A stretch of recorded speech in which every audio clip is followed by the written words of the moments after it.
पाऊल पाऊल माऊलीच्या मनात, डोळे भरले भक्तीच्या प्रेमात, टाळ मृदुंगाच्या गजरात, धन्य झाला हा पालखी सोहळ्याचा क्षण. तर असंच आमचं काही आहे. आमच्या घरी दरवर्षीप्रमाणे यावर्षी पालखी येणार होती. म्हणजेच 200 ते 150 लोकांचं जेवण असतं आमच्या इथे आणि त्याचीच ही तयारी चाललेली होती. घरातले सगळे मंडळी लागले होते कामाला आणि प्रत्येकाने प्रत्येकाचं काम चाललेलं होतं करायचं. इकडे भाजी भात चपाती या गोष्टींची तयारी इकडे चाललेली होती. इकडे सगळं स्वयंपाक आम्ही बाहेर साईडला करतो. पालखी येणार त्या दिवशी आम्ही खूप एक्सायटेड असतो, कारण की खूप सगळा माहोल असा गजबजलेला असतो. खूप सारे माणसं येतात, वारकरी येतात आणि खूप छान वाटतं. असं वाटतं आपल्या घरी पाहुणे आलेले आहेत आणि ते जाऊ नये असं कधीतरी वाटतं.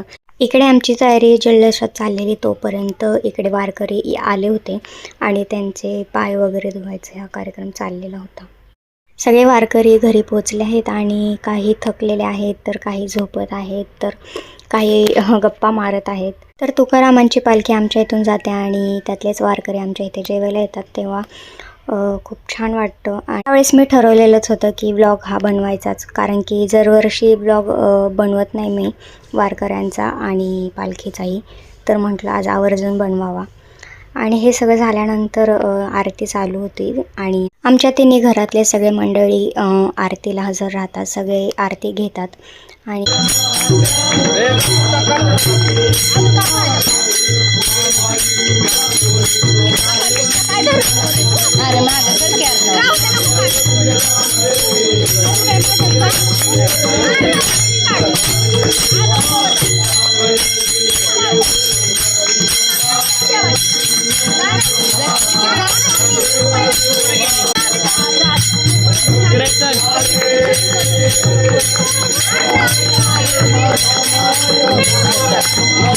सगळ्यांचं झाल्यावर ह्याची मुकल्यांची वेळ आणि असा हा आमचा जल्लोष आम्ही साजरा करतो, पालखी सोहळा.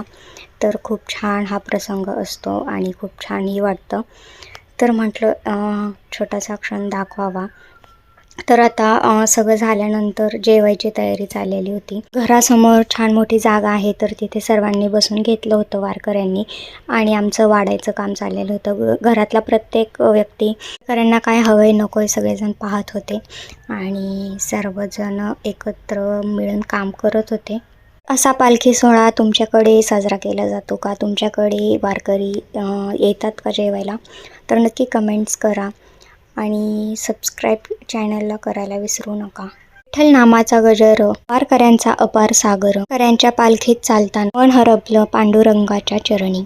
वारकऱ्यांचं जेवण वगैरे सगळं झाल्यानंतर आम्ही सगळे तिन्ही घरातल्या फॅमिली एकत्र मिळून जेवण करायला बसलो होतो आणि खूप छान वाटतं. वर्षातून एकदा आम्ही असं एकत्र जेवायला बसतो आणि हा प्रसंग पण खूप मस्त आहे. तर जाऊन म्हटलं एक सगळ्या गावाचा एक शूट घ्यावा.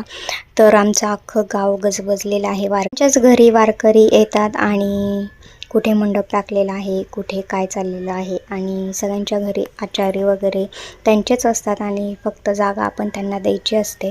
तर असं सगळ्यांच्या घरी वारकरी येऊन जेवण जातात. वारकऱ्यांची संख्या ही भरपूर असते आणि मी कधीच एवढं पाहिलेलं नाही, कारण की शहरात हे दृश्य आपण कधी पाहतच नाही किंवा दिसतही नाही आणि मी कधीच गेले नाही. माझं लग्न झाल्यापासून हे गावातून पालखी जाते, त्यामुळे मला हे सगळ्या गोष्टी कळल्या आणि मी तर खूप शॉक झाले होते की इतके सारे वारकरी पंढरपूरच्या दिशेने चालत जातात.